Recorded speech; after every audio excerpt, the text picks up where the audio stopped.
ইন্ডিয়ার মাল তো ইন্ডিয়াতে রপ্তানি হয়ে গেছে, এখন নতুন করে আবার পাকিস্তানি মাল আসবে নাকি? আওয়ামী লীগ হলো made in India. Awami League এই পার্টিটা ছিল মেড ইন ইন্ডিয়া। দেশে এখন আর বিদেশি মাল নাই।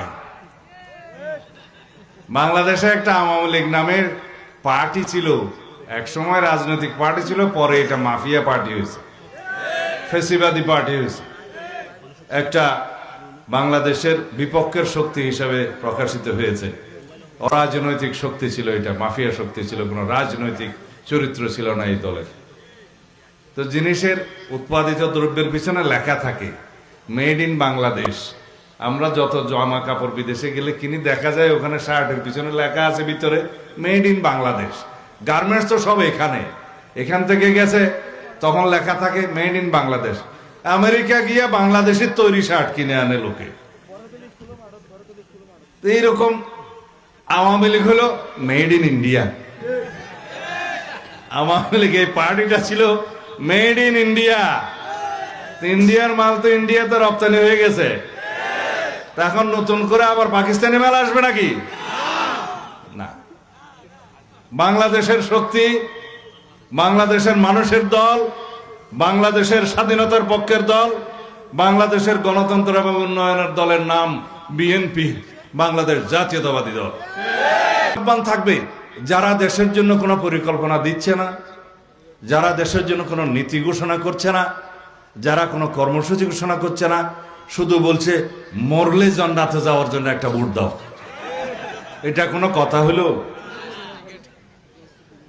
রব্বুল আলামিন হাসরের ময়দানে শেষ বিচারে নির্ধারণ করবেন কোন বান্দা জান্নাতে যাবে, কোন বান্দা দুজকে যাবে।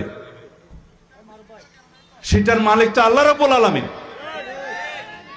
আমরা এখন নির্ধারণ করে দিচ্ছি জান্নাতে যাব কে, কোথায় ভোট দিলে কে জান্নাতে যাবে।